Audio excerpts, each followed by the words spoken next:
ಇನ್ನು ಚನ್ನಪಟ್ಟಣದ by election ಯುದ್ಧ ದಿನದಿಂದ ದಿನಕ್ಕೆ ತಾರಕಕ್ಕೇರ್ತಾ ಇದೆ.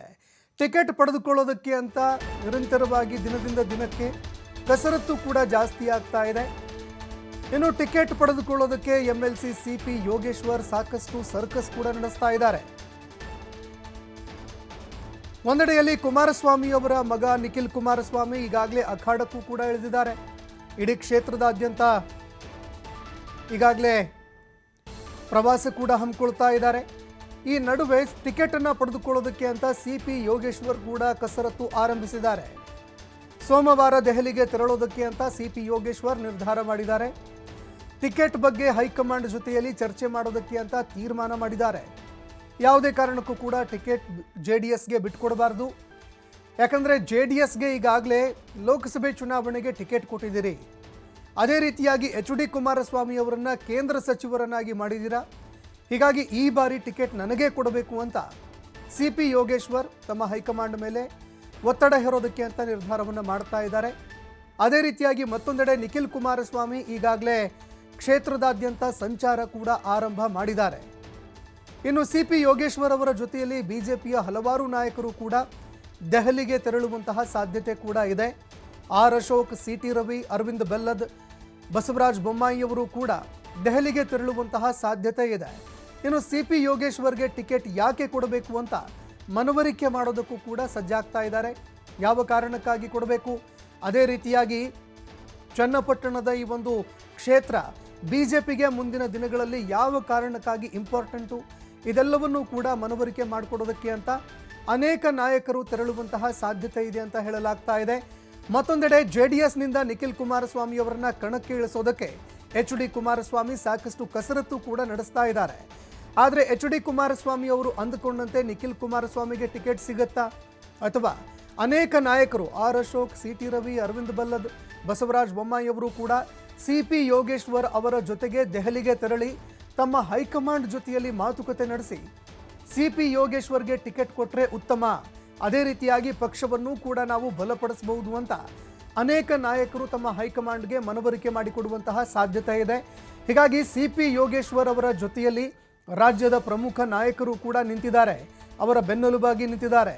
ಇದೇ ಕಾರಣಕ್ಕಾಗಿ ಟಿಕೆಟ್ ಯಾರಿಗೆ ಸಿಗುತ್ತೆ ಅನ್ನುವಂತಹ ಗೊಂದಲ ಒಂದೆಡೆ ಆದರೆ, ಮತ್ತೊಂದೆಡೆಯಲ್ಲಿ ಕುಮಾರಸ್ವಾಮಿ ಅವರು ಯಾವ ನಡೆಯನ್ನು ಅನುಸರಿಸ್ತಾರೆ ಅನ್ನುವಂಥದ್ದನ್ನು ಕೂಡ ಕಾದು ನೋಡಬೇಕಾಗಿದೆ. ಈ ಬಗ್ಗೆ ಮತ್ತಷ್ಟು ಮಾಹಿತಿ ಕೊಡ್ತಾ ಹೋಗ್ತಾರೆ ಪ್ರತಿನಿಧಿ ರಾಕೇಶ್, ಫೋನ್ ಸಂಪರ್ಕದಲ್ಲಿ ಜಾಯ್ನ್ ಆಗಿದ್ದಾರೆ. ರಾಕೇಶ್, ಚನ್ನಪಟ್ಟಣ ಉಪಚುನಾವಣೆ ಸಾಕಷ್ಟು ಕುತೂಹಲ ಮೂಡಿಸ್ತಾ ಇದೆ. ಈಗಾಗಲೇ ನಿಖಿಲ್ ಕುಮಾರಸ್ವಾಮಿ ಕ್ಷೇತ್ರದಾದ್ಯಂತ ಸಂಚಾರ ಆರಂಭ ಮಾಡಿದ್ದಾರೆ. ಮತ್ತೊಂದೆಡೆಯಲ್ಲಿ ಸಿಪಿ ಯೋಗೇಶ್ವರ್ ಅವರ ಬೆನ್ನಿಗೆ ರಾಜ್ಯದ ಅನೇಕ ಪ್ರಮುಖ ನಾಯಕರು ಕೂಡ ನಿಲ್ತಾ ಇದ್ದಾರೆ. ಹೀಗಾಗಿ ಟಿಕೆಟ್ ಯಾರಿಗೆ ಸಿಗುತ್ತೆ ಅನ್ನುವಂತಹ ಒಂದು ಗೊಂದಲ ಸಹಜವಾಗಿ ಇದೆ. ಇನ್ನು ಅದೇ ರೀತಿಯಾಗಿ ಕುಮಾರಸ್ವಾಮಿ ಅವರು ಕೂಡ ಸಾಕಷ್ಟು ಪ್ರಯತ್ನವನ್ನು ಮಾಡ್ತಾ ಇದ್ದಾರೆ, ಹೈಕಮಾಂಡ್ ಮೇಲೆ ಪ್ರಭಾವ ಬೀರ್ತಾ ಇದ್ದಾರೆ. ಚನ್ನಪಟ್ಟಣ ಬೈ ಎಲೆಕ್ಷನ್ನ ಟಿಕೆಟ್ ಯಾರಿಗೆ ಸಿಗಬಹುದು ಈ ಬಾರಿ ಅಂತ? ಸಂತೋಷ್, ಮೈತ್ರಿ ನಾಯಕರ ಲೆಕ್ಕಾಚಾರದ ಪ್ರಕಾರ ಚನ್ನಪಟ್ಟಣದ ಬೈ ಎಲೆಕ್ಷನ್ ನಲ್ಲಿ ಎನ್ಡಿಎ ಪಕ್ಷವೇ ಗೆಲುವು ಸಾಧಿಸಬೇಕು ಅನ್ನುವಂತ ನಿರ್ಧಾರವನ್ನ ಮಾಡ್ಕೊಂಡಿದ್ದಾರೆ. ಈ ಕಾರಣದಿಂದಾಗಿ ಕುಮಾರಸ್ವಾಮಿ ಅವರು ತಮ್ಮ ಪಕ್ಷಕ್ಕೆ ಟಿಕೆಟ್ ಅನ್ನ ಕೊಡಬೇಕು ಅನ್ನುವಂತ ನಿರ್ಧಾರವನ್ನ ಮಾಡ್ಕೊಂಡಿದ್ದಾರೆ. ಆದ್ರೆ ಬಿಜೆಪಿಯಲ್ಲಿ ಈ ವಿಚಾರಕ್ಕೆ ಅಪಸ್ವರ ವ್ಯಕ್ತವಾಗ್ತಾ ಇದೆ. ಟಿಕೆಟ್ ಆಕಾಂಕ್ಷಿಯಾಗಿರುವಂತಹ ಮಾಜಿ ಸಚಿವರಾಗಿದ್ದ ಯೋಗೇಶ್ವರ್ ಅವರು ತಮಗೆ ಉಮೇದುವಾರಿಕೆ ಸಲ್ಲಿಸೋದಕ್ಕೆ ಅವಕಾಶವನ್ನ ಮಾಡಿಕೊಡ್ಬೇಕು ಅನ್ನುವಂತಹ ಬಲವಾದ ಬೇಡಿಕೆಯನ್ನ ಪಕ್ಷದ ವರಿಷ್ಠರ ಮುಂದೆ ಹಾಗೆ ನಾಯಕರ ಮುಂದೆ ಇಟ್ಟಿದ್ದಾರೆ. ಈ ಹಿನ್ನೆಲೆಯಲ್ಲಿ 2-3 ಬಾರಿ ಅವರು ದೆಹಲಿಗೆ ತೆರಳಿ ಪಕ್ಷದ ಪ್ರಮುಖರ ಜೊತೆ ಮಾತುಕತೆಯನ್ನ ಮಾಡಿ ಟಿಕೆಟ್ ಕೊಡಿಸುವ ವಿಚಾರದಲ್ಲಿ ಮನವರಿಕೆ ಮಾಡೋದಕ್ಕೆ ಹೋಗಿ ಬಂದಿದ್ರು. ಆದ್ರೆ ಆ ಪ್ರಯತ್ನಗಳು ಸಫಲವಾಗಿರಲಿಲ್ಲ. ಒಂದು ಬಾರಿ ಹೈಕಮಾಂಡ್ ನಾಯಕರನ್ನ ಭೇಟಿ ಮಾಡುವಂತ ಸಂದರ್ಭದಲ್ಲಿ ಅವರು ಕುಮಾರಸ್ವಾಮಿ ಅವರ ಜೊತೆ ಜೆಡಿಎಸ್ ವರಿಷ್ಠರ ಜೊತೆ ಮಾತುಕತೆಯನ್ನ ಮಾಡಿ ಆ ಬಳಿಕ ಅಂತಿಮ ನಿರ್ಧಾರವನ್ನು ಹೇಳ್ತೇವೆ, ಅಲ್ಲಿವರೆಗೂ ತಾವು ಸಂಯಮದಿಂದ ಇರಬೇಕು ಅನ್ನುವಂತ ಮಾತನ್ನ ಹೇಳಿ ಕಳಿಸಿದ್ರು. ಇವೆಲ್ಲ ಬೆಳವಣಿಗೆಗಳಾದ ಬಳಿಕ ಈಗ ಮತ್ತೊಮ್ಮೆ ಯೋಗೇಶ್ವರ್ ಅವರು ತಮ್ಮ ಟಿಕೆಟ್ ವಿಚಾರದ ಸಲುವಾಗಿ ಬಿಜೆಪಿ ರಾಜ್ಯ ನಾಯಕರ ಮೊರೆ ಹೋಗಿದ್ದಾರೆ. ಇಲ್ಲಿರುವಂತಹ ಪ್ರಮುಖ ನಾಯಕರುಗಳೆಲ್ಲರನ್ನ ಕರೆದುಕೊಂಡು ದೆಹಲಿಯ ವರಿಷ್ಠರನ್ನ ಭೇಟಿ ಮಾಡುವ ನಿರ್ಧಾರವನ್ನ ಮಾಡಿದ್ದಾರೆ. ಈ ಹಿನ್ನೆಲೆಯಲ್ಲಿ ಅವರು ಸೋಮವಾರ ದೆಹಲಿಗೆ ತೆರಳುವಂತಹ ವಿಚಾರ ನಿಗದಿಯಾಗಿದೆ. ಅಲ್ಲಿ ವರಿಷ್ಠರನ್ನ ಭೇಟಿ ಮಾಡುವಂತಹ ಅವರು ಟಿಕೆಟ್ ಸಂಬಂಧಪಟ್ಟ ಹಾಗೆ ಇರುವಂತಹ ಗೊಂದಲಗಳ ನಿವಾರಣೆ ಮಾಡೋ ಪ್ರಯತ್ನವನ್ನ ಮಾಡಲಿದ್ದಾರೆ. ಹಾಗೆ ಬಿಜೆಪಿ ನಾಯಕರುಗಳು ಅವರು ಕೂಡ ಯೋಗೇಶ್ವರ್ ಅವರಿಗೆ ಟಿಕೆಟ್ ಅನ್ನು ಯಾಕೆ ನೀಡಬೇಕು ಅನ್ನುವಂತ ವಿಚಾರದ ಬಗ್ಗೆ ಸ್ಪಷ್ಟೀಕರಣವನ್ನ ಹಾಗೆ ವಿವರವಾದ ಮಾಹಿತಿಯನ್ನ ಕೊಡಲಿದ್ದಾರೆ. ಇದಾದ ಬಳಿಕ ವರಿಷ್ಠರು ಯಾವ ನಿರ್ಧಾರವನ್ನು ತೆಗೆದುಕೊಳ್ತಾರೋ ಅವರಿಗೆ ಟಿಕೆಟ್ ನೀಡುವಂತಹ ಸಂಭಾವನೆ ಹೆಚ್ಚಾಗಲಿದೆ. ಆದ್ರೆ ಸದ್ಯದ ಪರಿಸ್ಥಿತಿಯಲ್ಲಿ ಯೋಗೇಶ್ವರ್ ಅವರಿಗೆ ಟಿಕೆಟ್ ಅನ್ನ ಕೊಡಬೇಕು ಅನ್ನುವುದು ಬಿಜೆಪಿಯ ಬಹುಪಾಲು ನಾಯಕರ ಒತ್ತಾಯ.